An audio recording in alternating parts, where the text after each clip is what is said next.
Welcome back, everybody. I'm Ami Politsai-Funk. I'm here with Ip Kai-Fung. We're bringing you the finals of the ESL 1v1 Summer Cup. And, man, I'm still face-palming Ip Kai for missing, like, the dramatic action that called the GG of Game 1.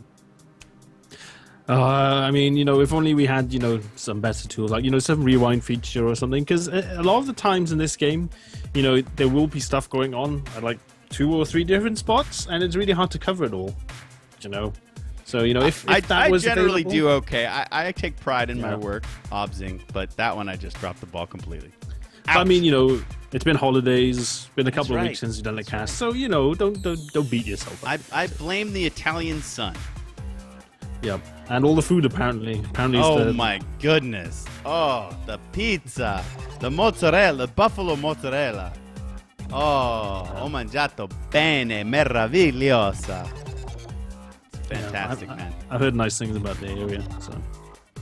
Okay, before we take you into Game 2 of this finals between these players, we would like to show you their player cards. So let's take a look at Jesulin first. Here he is, and he's still collecting hardware, Ipkai. He's second as USF, he's third as Oberkommando West, and he is still first with Soviets, and fourth as Wehrmacht, Oster. So he's 1, 2, 3, 4. He's got one of each position at the moment. Yesterday when I was at Marcus's place in Caserta, Italy, which is just outside of Naples, I watched Marcus and Jesulin play, and here you see they were on quite a streak. I watched them get their streak broken.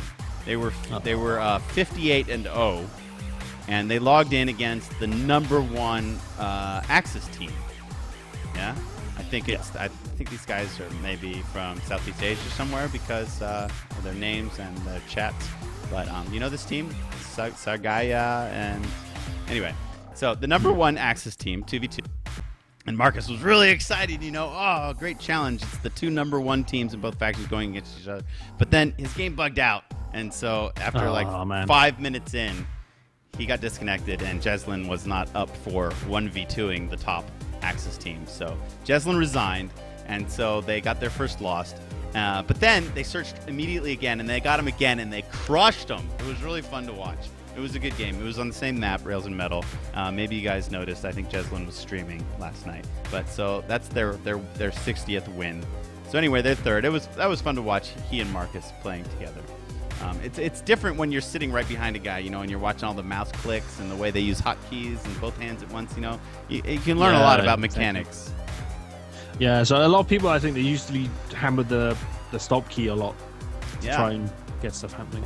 Yeah, and nothing ever gets clicked once. Everything gets clicked many times. To make absolute sure the order is sent through. All right, so let's go over now to Luvnest's fight card. Here he is. I love his avatar on Steam. It's like this.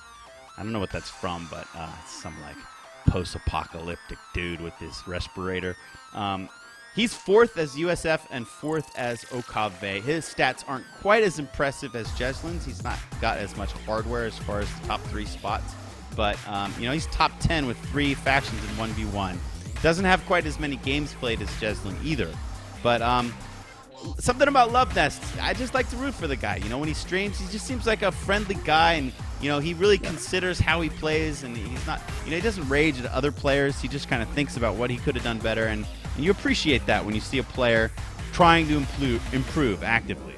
Yeah, he's like super analytical. So he'll like play a game and he's like, those units, they didn't seem to pay off for me that well. I don't think I'll use them again, or maybe I'll use them differently. He'll say things like that, or, he thinks, that strat seemed to work. I might, use it again later on. He talks about like what he did, and that's really useful because, a lot of people find the streams that when they're playing and then he explains his actions, that can be super beneficial to players. So much better. It's so much interesting. It's like you're in on the thought process, and that's where all the strategy is. Like you can perceive the micro and the tactics, right in front of you, but the strategy and the prediction of like trying to counter what your opponent's doing and trying to adapt. That's the key word. And watching these players trying to piece it together right in front of you is it's a good learning experience. Helps you try to digest the game and piece it apart and make the right build. So yeah, Luvnest. You guys should check out his stream if you haven't yet. Milka told us a crazy story. Yeah. We talked to him last night. That was Saturday night. He had just gotten back from his weekend at Gamescom. I guess most of Relic had already left.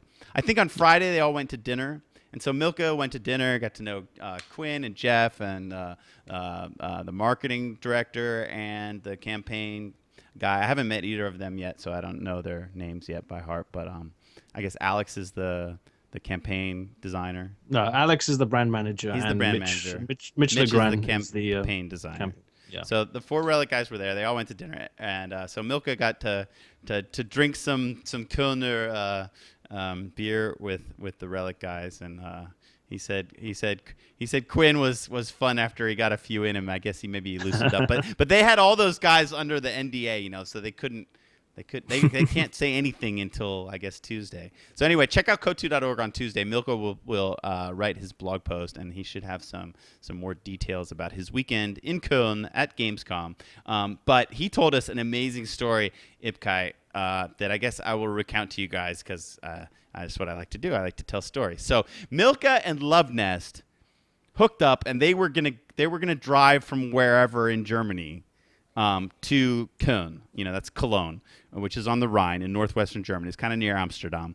It's about 6 hours west of Berlin. I don't know where they were coming. I think they were coming from south of Köln. But they were on the Autobahn. And in Germany, the Autobahns, there are many sections that have no speed limit. I lost my music. I got to put some music back on. Here we go. We get some SNF music for this because this is a cool story. You guys will like this one. So Luvnest in his Mercedes is racing down the Autobahn with no speed limit, right? He's doing... Well, I don't know if his parents will ever see this, but hopefully not, because sometimes they get mad when they find out that they're, someone's doing 200 kilometers per hour. He's like shooting down the Autobahn. He's in the left-hand lane. The Germans are very good about passing on the left and and then moving over to the right, so you can always pass on the left. The left should always be clear. As a driver, you expect the left lane of the Autobahn to be clear for you, because you're the guy in the Beamer or the Mercedes, and you're flying along. And so he's flying along, and he's actually going up a hill, right? He's going up a hill. He's going up, and he reached Milka's in the passenger seat. Luvnest has got his foot to the floor, like a total lead foot, right? Pedal to the metal. He's flying up this hill, and then, as they're coming closer to Köln and Gamescom and all this, suddenly he reaches the crest of the hill, and he just sees a wall of cars stopped in front of him. And, they were probably like a kilometer away or something, but when you're doing 200 kilometers an hour, it's going to take a long time to stop, right? So there's this wall of cars coming at him, in both lanes. He's expecting, left lane will be clear for me. No. There's a car stopped in the left lane. There's a car stopped in the right lane. It's 2 lanes, Autobahn, you come up. And so he's like flying, and he's like pumping the brakes, and the Mercedes is going, and he's coming, and he couldn't stop in time, Ipkai. Oh, man. He could not stop in time. The only reason that we still have a Luvnest and a Milka cow is because Luvnest, using his Elite Kotu Gamer Micro, managed to thread the cars. He went right in between the middle of them, and his Mercedes barely fit, and he was able to go in between them, and he went actually 1 or 2 or 3 car lengths more before he was able to stop. Right down the middle. Where no car should ever be. Very, very, very close call. Milka said his heart was pumping through his chest. It was like whoop, boom, whoop, boom, whoop, boom, that he's never been so scared in his life. Crazy, right? Crazy. So I don't know if I was supposed to tell that story, but hopefully I did it justice. And we're very happy that both Luvnest and Milka are all right. And hopefully, when Love is raging uphill, up crescents on the Autobahn, maybe he'll reconsider doing it at 200 kilometers an hour. Yeah, that's only 100 instead. Yeah, 100, 140, something like that. Okay, guys. So this is Luvnest, who just had a brush with the Grim Reaper just yesterday. These games were played earlier this afternoon, and Luvnest, having defeated death, Jesulin doesn't look so tough. He's up 1-0. Ipkai, let's go in game and see if he can close it out. I'm paused at 5. I'm ready when you are. Okay, so we're going to unpause in 3, 2, 1, unpause. 6, 7, 8, 9, 10. Okay, here is our survivor. For the first time ever, I'm going to introduce the red player first, fighting out of the north of the Feymonville approach, and this time selecting the new Western Front Army, playing the USF. It's our man that cheats death. No, Ipkai, I'm not there yet, but you got to keep going through the whole rest of the thing. Just keep. Where's your horn? Get out your vuvuzela. All right, so I've lost it. The defeater of death, the luckiest man on all German Autobahns. It's Luvnest. Pump the brakes. It's Love Pump the Brakes Nest. Okay, and his opponent in the south, in the blue trunks, playing once again the OKV that we saw in the first game. Let's see if he can do it as well as opponent did. It's our ladder champ, the winner of all the hardware. He's got all the goodies, and the winner of the EU Alienware Cup. It's Jesulin. Okay, all right. So, USF. Ipkai, tell me about how USF versus OKV is different than Soviets versus OKV. So, USF has a couple of options, actually. Usually the foundation is usually 3 riflemen. Mm-hmm. And then when it starts differentiating is either do you go lieutenant or do you go captain. The captain provides you with a squad with a bazooka, or 2 bazookas, actually. And that also allows you access to AT guns, the Stuart light tank, and the pack howitzer. Now, those 3 units are actually quite strong. The Stuart in particular, it's a really strong harassment unit. It's got this stun round ability that's able to stun light vehicles. It can also stun medium and heavy tanks as well. So say, for example, a P4 is going to come up and destroy it. You can activate the stun rounds, stun the P4, and then get away. So it's got that really powerful ability to move out of dangerous situations. Or the other option is to go lieutenant, and then that gives you access to either the M20, the 50 cal machine gun weapon team, or the M15 anti-aircraft half-track. Mm-hmm. And that unit's very strong. Usually you have to use a Puma sometimes as a Commando S to deal with that unit, or multiple Raketenwerfers to kill it. We saw some rifles defeat some Sturm Pioneers. Now, did Jesulin make any sort of mistake in, engaging that fight at long range? Should he have run off and looked for? Yeah, he was too far away. Yeah, that's what you have to do, because rifles at long range will beat Sturm Piers. Riflemen are actually a really strong unit. They can beat most squads at range, or up close, or in mid range. So they're really strong units. It starts getting difficult for them when they're fighting 2v1 instead. If it's 2v1, then they won't do as well. Or if it's Sturm Pioneers with a Volksgrenadier squad. So basically, every rifleman squad you want to try and outnumber it, because they are 280 manpower a pop. So you want to try your best to try and just outnumber any one rifleman squad at any one time.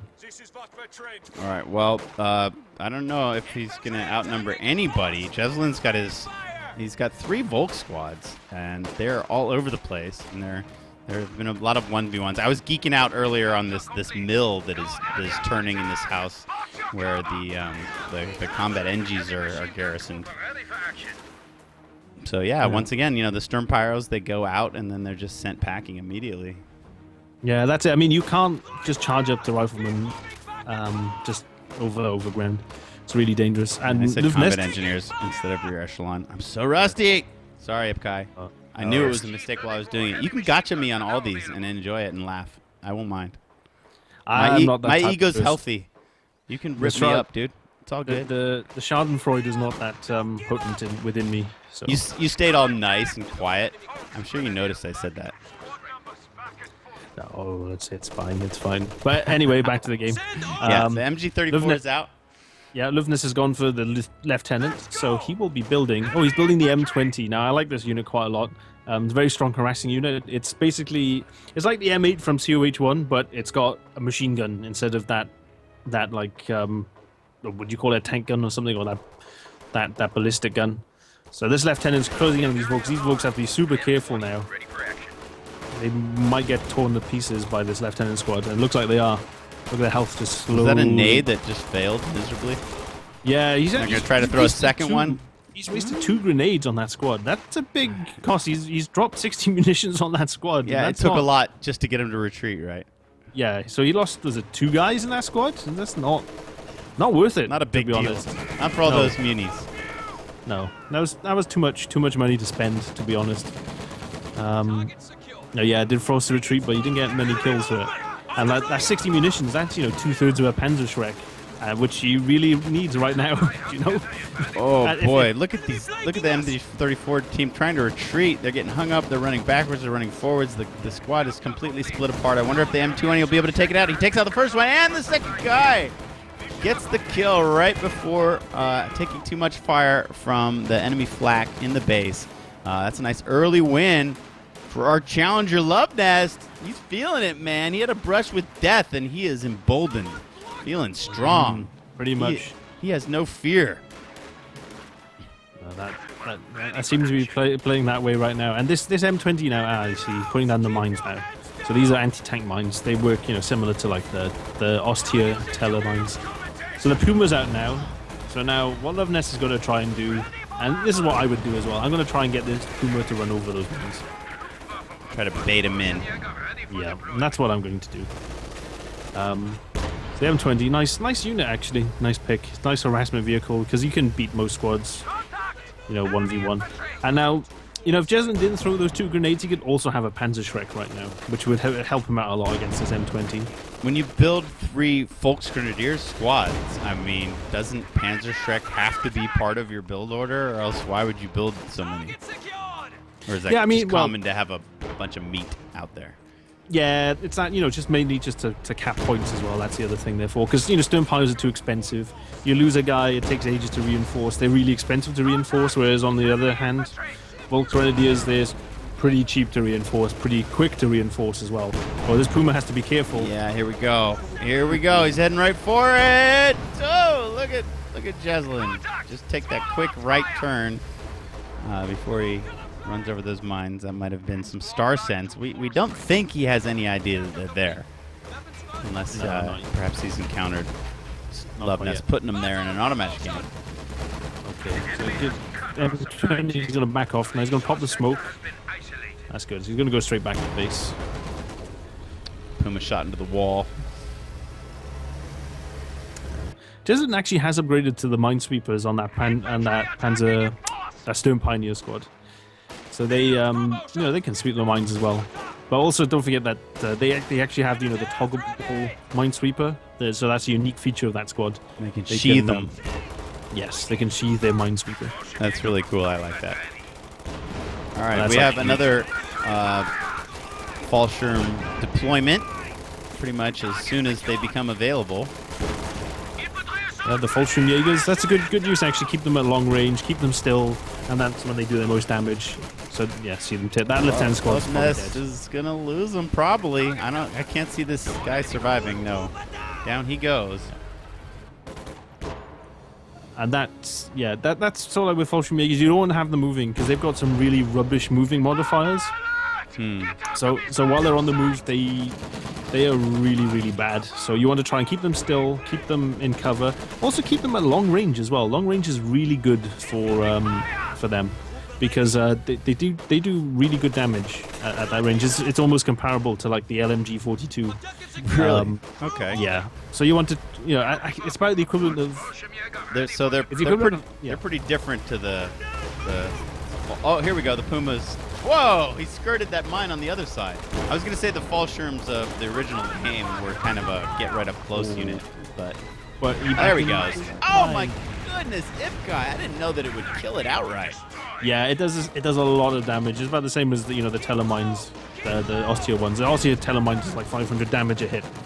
So, man, that's it. And you've got the little smoky volcano going off on the Puma. Yeah, big setback for our Spanish player. Yeah, and this is the problem now with Oberkommando West. As soon as you lose that first vehicle, it gets really tricky now because you've got a limited fuel supply. So now is he going to get another Puma? He probably is going to build another Puma now, but he's got to be careful, really careful with this one, because if he loses it, he's just totally messed up now. So he has to just play cautiously. And these Fallschirms are sticking around for quite some time against two squads. Yeah, they're very, very strong units, but you have to use them in cover, use them, try and engage it as long range as possible. Don't get too close. I mean, they do good damage up close, but just, you know, you do so much damage at the long range as well. There's no need to get close. And that M20 now has 2 wipes of the MG34 now to its name in this game. Yeah, that thing's a dirty unit. So Luvnest gets out of the M20, repairs it up. That squad also comes with a bazooka. And Luvnest has gone for Lieutenant Captain, so that's a really interesting build. So I'm not sure, maybe he'll get a Stewart next as well. He's almost got enough fuel for one. That'd be actually a good buy. It's nice to see Jesulin trying to salvage his Puma carcass. Yeah. But he's got to be careful because he does take increased damage while salvaging. Yeah, they didn't last long. They had to retreat. There were a rifle shooting at him. So yeah, I think Luvnest could get the Stewart tank. You get that out, activate the stun rounds. That will stun the Puma, and then he can bring up his captain and the M20 squads that has the bazooka as well to help finish that Puma off really quickly. What happened? I heard an explosion. Oh, that's just the Panzerschreck who was shot at the captain squad. Okay. So will Luvnest get in this building? He's got the BAR. Okay, cool. Ooh, 2 guys get taken out. Good prediction with the nade coming in, though, before they got in. Yeah, that was good. So Luvnest bought an AT gun instead. That's not a bad idea. Looks like he rebought that Lieutenant squad as well. If you lose it, you can rebuild it for 320 munitions. Not munitions, so 320 manpower instead of the fuel cost. So the fuel cost is only for the initial purchase. Yeah, that's something that you wouldn't have guessed if you're just, it's not intuitive that it works that way. Yeah, so I mean, the thing is, I mean, you get quite a strong unit for your tech. I mean, no other faction has that. You know, when you buy a tech upgrade, you just get a building, or you just get, maybe some access to upgrades on some of your units. Mm-hmm. But with the Americans, when you get your tech, you get this really strong unit as well. So that's one advantage that the Americans do have with regard to their teching structure. I mean, like, all the buildings are pre-built as well. But that's huge, a really huge benefit, boon to have.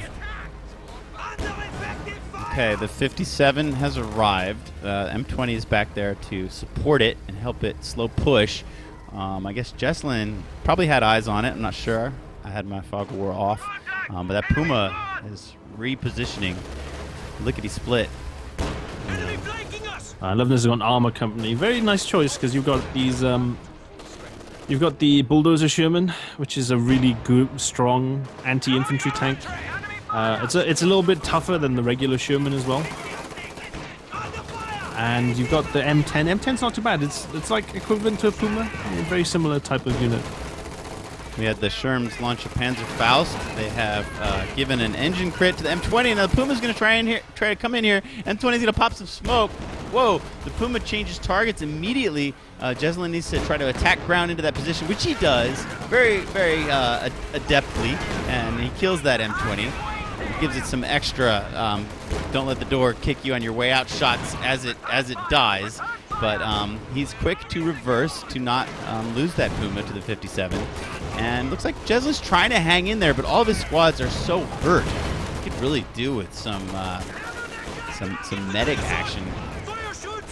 Yeah, that's the thing. That's the downside. When you go for this Puma truck, you don't have your medics healing your infantry.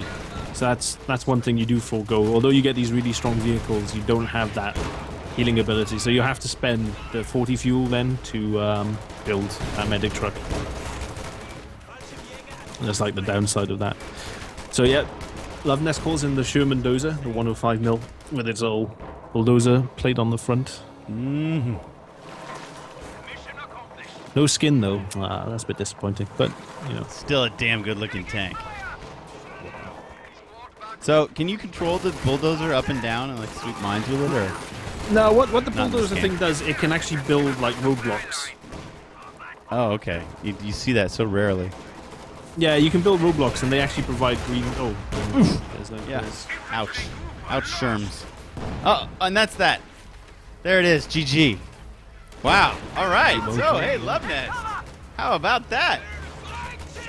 Yeah, that's pretty good. You know, a lot of people would have thought, Jesulin would be the favorite for this. But yeah, that turned out really well for Luvnest. Really strong first game with the P2. I think that P2 might have caught Jesulin off kilter, perhaps. Maybe he wasn't expecting it.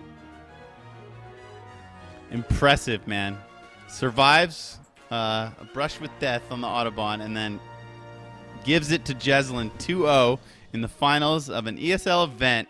So our man Luvnest must be riding high, feeling pretty good about things. And, bravo Luvnest. Good to see you take one home, man. We've been rooting for you for a while, and it's nice to see you take one home. So let's do lots of streaming, man. Let's support Luvnest. Check out his stream when he comes online next time. Yep, he's on Hitbox, I think. But if you in the co2.org stream list, just keep an eye on that. That's amazing. Just find whichever stream you want to watch. Whichever game, whichever player.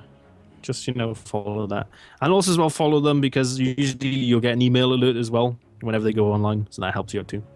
Speaking of follows, Ipkai, man, I have almost got 2,000 Twitter followers. I'm right on the cusp. I'm almost there. Of 2K. Yeah, That's good, I'm pretty man. proud of that, man. I've been tweeting like a mad dog. You can see some cool pictures of my son and I adventuring with Marcus2389 in Italy as he shows us around. We hit 5 towns, Ipkai. We hit Napoli, Caserta, Salerno, Formia, and Gaeta. Yep. Oh, that's nice. Good Hopefully, everybody will get to see some nice pictures up of the area, because Italy is a very scenic place. I'm sure the weather was quite nice gorgeous. as well. Yeah. I mean, the thing is swimming in the Adriatic down south. This is by Capri and the Adriatic coast. I mean, this is like a famous coastline. You got Portofino down there. The water is this aqua blue that it looks like you're holding some kind of precious gem. The color of the water is absolutely unbelievable, and it's so warm. Anyway, I don't want to go on more about all this personal stuff. I just want to say that we're super excited about the future of Company of Heroes 2 for ESL, and we can't wait to hear more details. But we've heard $18,000. That's one detail, and that's NA, with the claim that there will be an equivalent prize fund for EU. So perhaps twice that over 6 months, starting towards the end of the year. And a single-player campaign. So the future's bright for KO2, folks. Thanks for coming out very much. Ipkai, you've been doing a lot of work lately. I know you're very busy, so I won't attempt to drag you into any more casts tonight. But, we'll try to come back online and do some more casts for you guys. I don't know if we can put together anything, but, keep an eye out. Follow us. Yep, follow the YouTube as well. I'm sure we can do stuff for the YouTube as well. So The YouTube. The YouTube. Twitch and YouTube, it's like all one thing now, so I don't even know. Not officially yet, apparently. How to differ. Oh, really? It's not official? Not official yet. Oh, wow. Although You can tell by how Twitch is like, this cast right now, we might get blocked because Chris Velasco's soundtrack is behind my voice right now. Yes, that's right. So we might get muted on YouTube trying to move this video over because Chris Velasco is copyrighted music.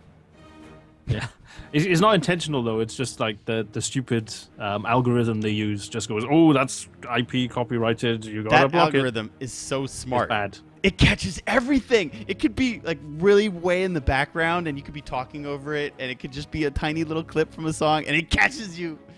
I mean, it's like the smartest program ever. But eventually, we're gonna try to get special permission from Relic to use Chris Velasco's in-game soundtrack because we love it. It'd be a shame if we had to shut it off, right? That would be a bummer. Yeah, I know. I'm a big proponent. I mean, some casters don't like it. They think it gets in the way, but I love it. I want to blast the sound. I want to blast the soundtrack. I want to blast all the sound effects. I want to have my audio mix up as loud as I can possibly get it because it's all really wonderful stuff, the soundtrack of this game. Okay, so enjoy your Sunday, everybody. All right. We'll see you on ESL.eu and co2.org. We Peace wish out, you guys. arrivederci. Ciao. Bye bye.